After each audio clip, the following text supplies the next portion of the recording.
May kasabihan na hindi lahat ng aswang nakatira sa bundok o probinsya. May ilan sa kanila marunong sumakay ng MRT, magbayad gamit ang QR code at mag-good morning sa mga kapitbahay. Etong mas nakakatakot, baka isa sa kanila ang nakakasabay mo pauwi gabi-gabi. Kung mahilig ka sa mga kwentong katatakutan, huwag kalimutang i-like, i-subscribe at pindutin ang notification bell para hindi mo ma-miss ang susunod nating kwento. Simulan na natin. Lumipat si Noel sa isang lumang apartment sa Tondo, Maynila. Murang-mura ang renta, malapit sa trabaho, at tahimik ang lugar. Sa unang linggo, wala naman siyang napansin, maliban sa isang babae. Madalas niya itong makita sa balcony ng katabing unit. Maputi ang balat, mahaba ang buhok, laging nakaputi kahit tirik ang araw. Tahimik lang itong nakatingin sa kalsada.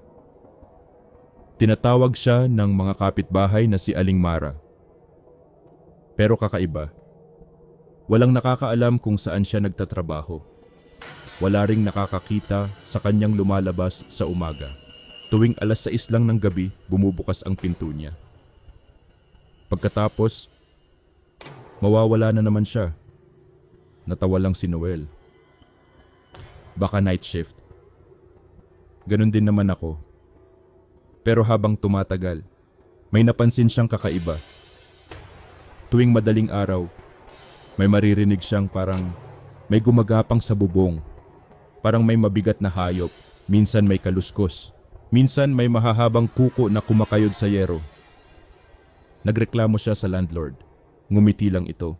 Baka pusa. Pero napansin ni Noel, hindi pusa ang tunog. Parang may tao. Isang gabi habang pauwi siya galing overtime, nakita niyang bukas ang bintana ni Aling Mara. At sa loob, may kakaibang anino. Humaba ang leeg, unti-unting umikot ang ulo.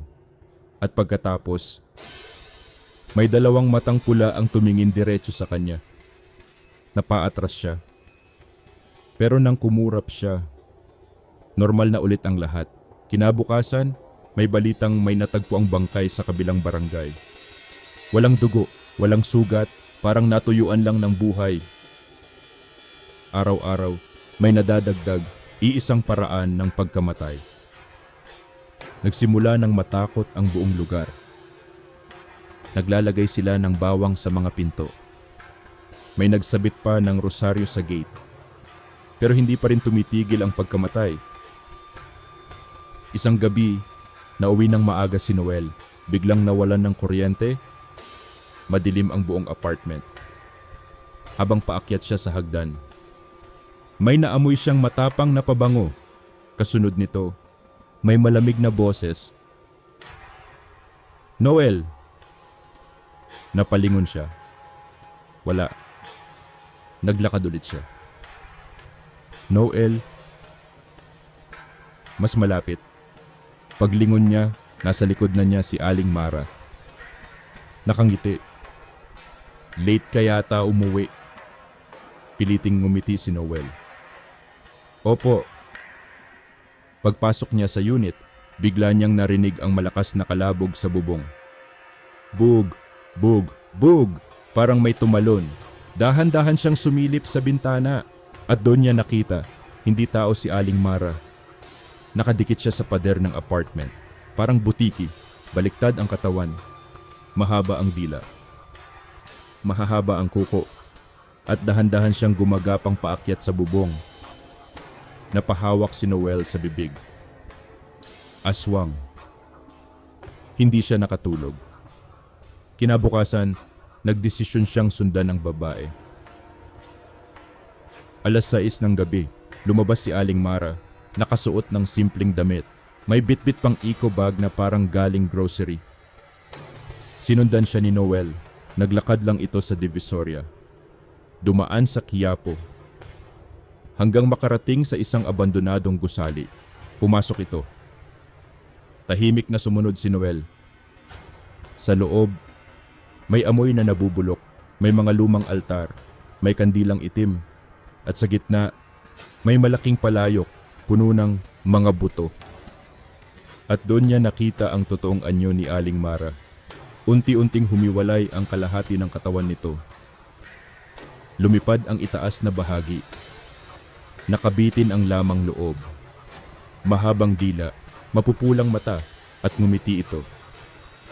Matagal na kitang naaamoy. Tumakbo si Noel. Pero nagsara ang malaking pinto. Lumilipad ang aswang sa kisame. Unti-unti itong bumababa. Halos magdikit na ang mukha nila. Ikaw ang pang-100. Biglang naalala ni Noel ang rosaryong bigay ng lola niya. Mabilis niya itong inilabas. Napasigaw ang aswang. Umatras. Pero hindi sapat. Lumalapit pa rin ito. Sa sobrang takot, napulot niya ang isang bote ng suka na naiwan sa lumang mesa. Hindi niya alam kung bakit may suka roon. Pero ibinuhos niya lahat. Tumama sa mukha ng aswang. Napasigaw ito ng napakalakas. Parang nasusunog. Sunod niyang hinagis ang bawang na baon niya sa lunch. Nagliyab ang katawan nito. Hanggang tuluyang naging abo. Nang dumating ang mga pulis, wala na ang gusali. Parang hindi ito kailanman umiral. Wala ring bakas ni Aling Mara. Lumipat agad ng apartment si Noel. Simula noon, hindi na siya tumira sa sobrang murang apartment. Sabi nga niya, kapag masyadong mababa ang renta, baka may libre ka ring multo o aswang. At alam niyo ba ang pinaka-nakakatawa? Pagkalipas ng ilang buwan, may nakita siyang bagong online listing. Studio apartment. Malinis. Walking distance sa MRT. Very friendly ang landlady.